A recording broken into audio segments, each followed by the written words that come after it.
It should remind me. It should remind you. It should remind us. Never, ever, ever, even if you don't have much communication with him anymore, never forget the people that God used in your life to get you where you are right now. Don't ever forget them. Don't ever forget those people. You may not even be on the same page anymore. Don't ever forget those people. You're not a self-made man. You're not a self-made woman. You didn't pull yourself up by your bootstraps. The Holy Spirit used somebody in your life to pray for you. You're a product of somebody's prayer life. You're a product of somebody's financial benevolence, stewardship, sacrifice into your life. Don't ever forget the people that made you who you are. That's why months ago in the other tent, the circus tent they called it, that's why we brought Jimmy Crockett in. That's why April the 17th of this next year, which happens to be on a Sunday. It's rare that it would happen this way, only so many years, that my spiritual birthday would fall on a Sunday.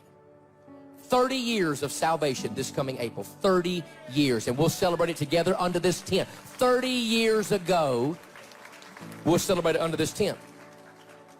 But two of the people that we're going to have under this tent that celebrate with us on that day are, number one, the man that was preaching the night I got saved. I found him and I reached out to him. And the man that ran the children's home that I grew up in for 4 years that became the dad that I never had and influenced my life to the place where I'm standing on this platform with this microphone right now. But I say all that to say this, and I'm not done, but I'm just going to quit and we're going to pray.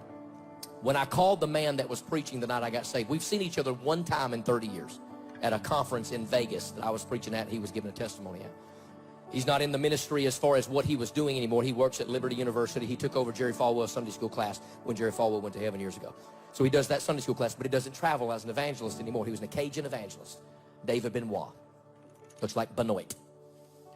But I called him and I found him. I don't even know how I found him. It's a long thing. The Lord worked it out. I reached out to him. I sent him a text. I said, "Is this Dave Benoit?" And he said, yeah, who's this? And I told him.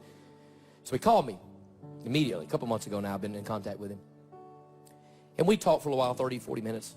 And he said, "You know what's interesting about this conversation?" This broke my heart. It helped me, but it broke my heart. He said, "I couldn't tell you the thousands of sermons that I've preached all over America and around the world as an evangelist."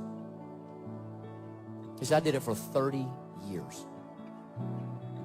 To some of the biggest Baptist churches," that was the circles that I knew him in, some of the biggest Baptist churches on the planet.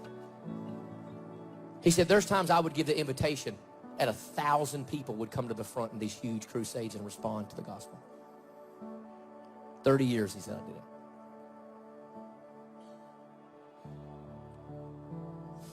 And before we hung up the phone, Micah, he said, "You are the only convert in 30 years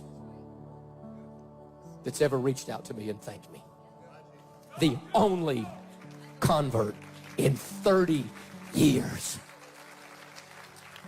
Now that blessed me that I felt the need to do that, but it crushed me. Because we forget the people that made us who we are. We forget the men and women of God that labored on their knees to give us what we have. Somebody paved the way for us to have revival in this tent, and it wasn't me. Somebody else.